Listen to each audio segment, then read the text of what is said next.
So last week I was talking about settlement archaeology, rads and castles and things. Now this week I want to talk about some of the things that were actually going on in those settlements. I want to start out with food.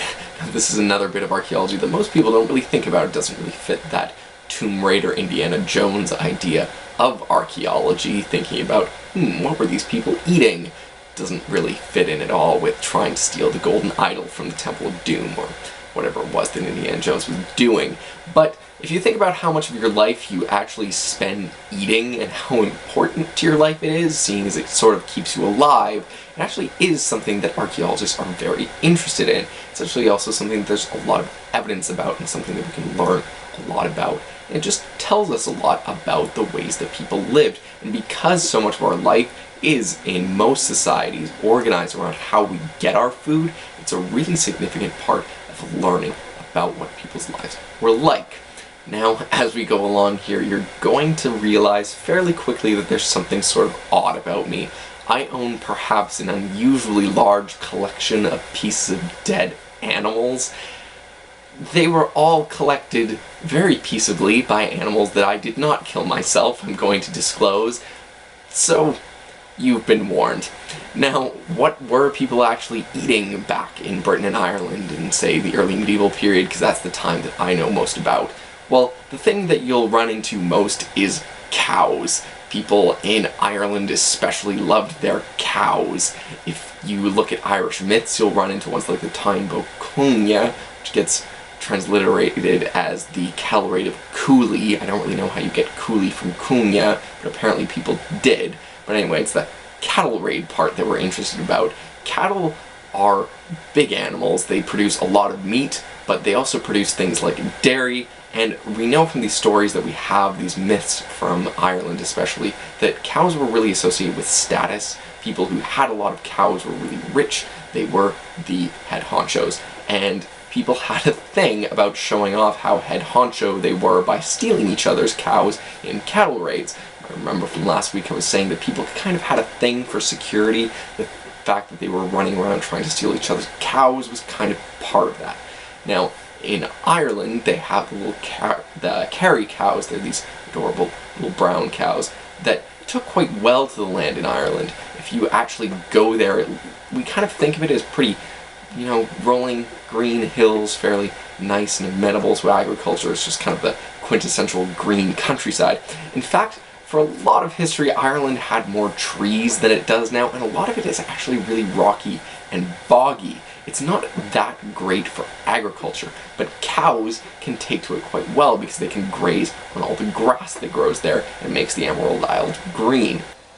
At most settlement sites, you're going to find a fair amount of animal bones if the preservation conditions are right. The study of these animal bones at an archaeological site is called zooarchaeology, just like zoo from zoology, and then archaeology makes sense, right? One of the pretty basic things that an archaeologist is going to do is kind of tally up all the animal bones that they have and try to identify the different species that they've got. And they'll say, oh, I've got X number of cows and Y number of sheep. Most of the sites you'll find in Irish archaeology, cows are really the dominant species that you'll find there in the biggest numbers, and considering that they are big animals and they produce a lot of meat as well as the dairy products that come with them, they're contributing a lot to the diet. Now, the thing is, if you do look into the literature on this, there's sort of different ways of counting animals, and it isn't always the best to just go, look, there's X percentage of cows over here, and it's similar over here, it's the same. Because of the different ways that people count them, they might actually not be comparable, so you have to be kind of careful that way. But for the most part, people have pretty consistently shown that cows are pretty common in Ireland. Scotland can be the same. It's actually even worse for agriculture in a lot of places in the Highlands and the islands of Scotland than Ireland is. There they have, if you've seen them before, the shaggy Highland cows. They don't have the cute little Kerry cows. Not that these guys aren't cute, like we've got in my Highland toffee here, but they need really shaggy, sturdy little animals that can make it up in the Highlands there. Wales is actually sort of different. For some reason in the literature, I haven't always seen people point out that Wales didn't have as many cows, but there are some sites like Dinas Poas especially where I know that cows were not present in as big of numbers. They're actually a much smaller percentage of the zooarchaeological assemblage there. Now, that's not always that uncommon. Not every site is going to have a consistent number of different animals. Pigs are also really common. They're not always the most common like they are at Dinas Pois, but sometimes they are more common, and so are sheep.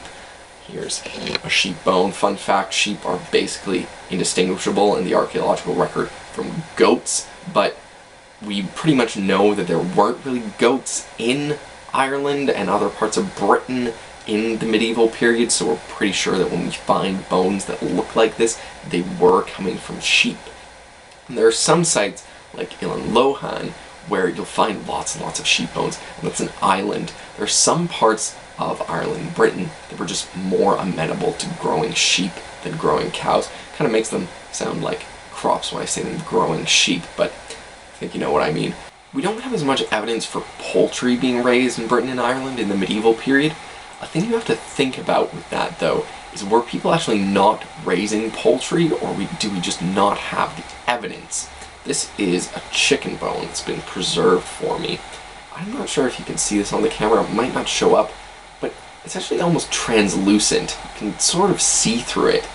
It's because birds have really light bones. They're evolved that way to be light so they can fly. Now, this thing's really delicate because of that. If you try and stick this thing in the ground and hope it's going to preserve so an archaeologist can find it, odds are it's not going to.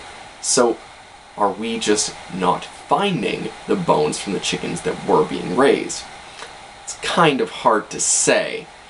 Another thing where we might want to think about this is with fish. We don't really hear a lot said about fish in the archaeological record for Britain and Ireland.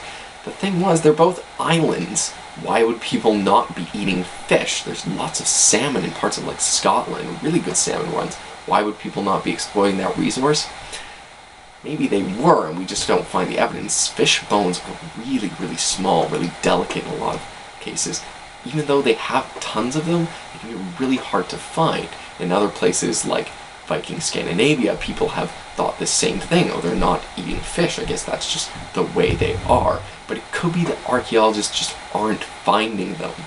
Now, those have all been domesticated species. There were some animals that could be hunted in Britain and Ireland. A fun thing about them, though, is that Britain and Ireland actually don't have that many native wild animals. They do have some, but not as many as other places. And it's kind of because in the last ice age, Britain and Ireland were covered by a big glacier. It was basically a glacial desert. Nothing really lived there. Humans certainly didn't.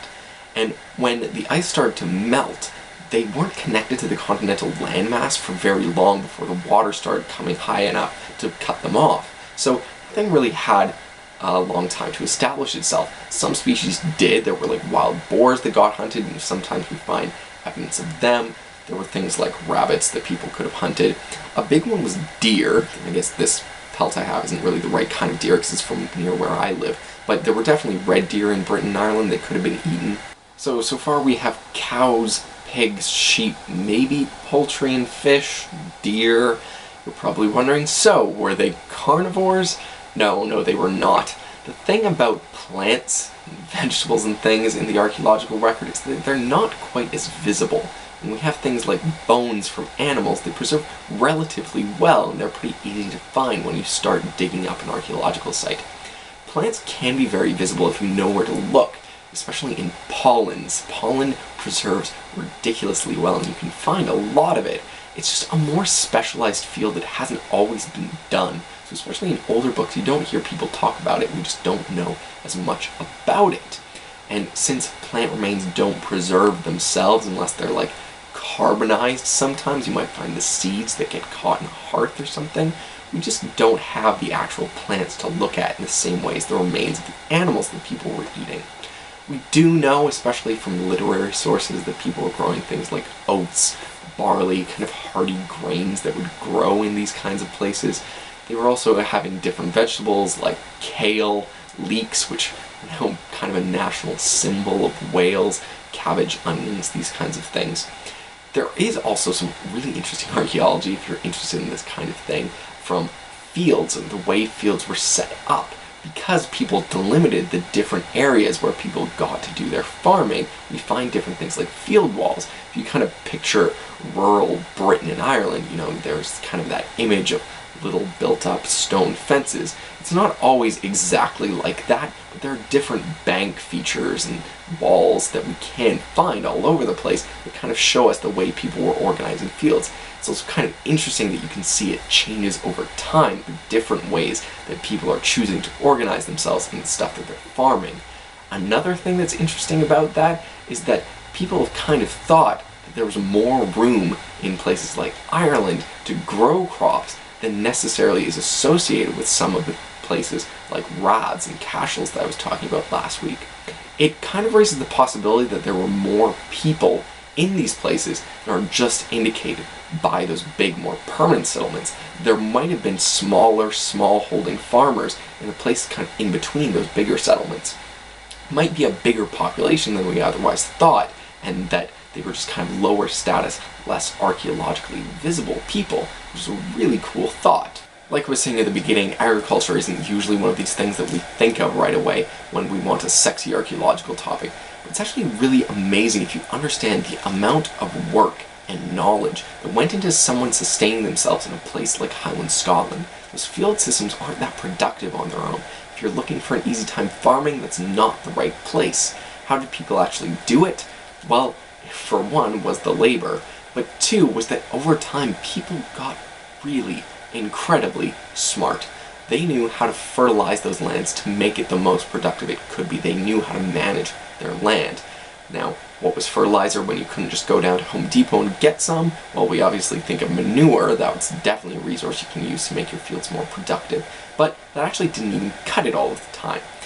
Funnily enough, though, the land was marginal, but people could actually look to the ocean to help their fields be more productive. There was a lot of seaweed rolling up on the beaches in a lot of the coastal areas, and it could be turned into a kind of mulch together with the manure to make things grow. And believe it or not, you could also add sand. This is sand from a beach I visited in Ireland in the summer.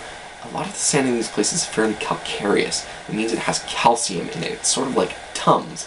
So it actually raises the pH and makes it less acidic when you put it in something. If you've ever had way too much lemonade and sort of felt sick after, it's partially the sugar, but it's also because living things don't usually like to be too acidic.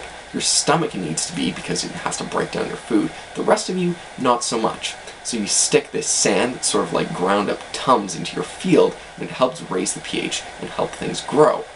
So where does this leave us? People are eating these different foods, they are working the land in really incredible ways, and these parts of Britain and Ireland that we think of as Celtic, although I haven't really talked about this, are fairly distinctive from other parts of Europe. Is that, though, because they're Celts? Or is it just because that's the kind of food ways that these different lands that these people were living on allowed for? I don't think there's really a simple answer to that right now, and I think it's one I'm going to have to leave you with until next week. Actually, let's face it, I'm not going to have an answer for that next week either. But anyways, bonus material for this week, because it doesn't have anything to do with food, but it's something that comes up sometimes when you're reading about animal bones. There were also pets and things in parts of Britain and Ireland, like dogs. This is a little dog tooth I have. There were also cats. Apparently, some people say that people kept pet birds, like crows. I have no idea how they know that, though. It's maybe something that you want to take with a grain of salt. Anyway, I'm going to actually leave it there.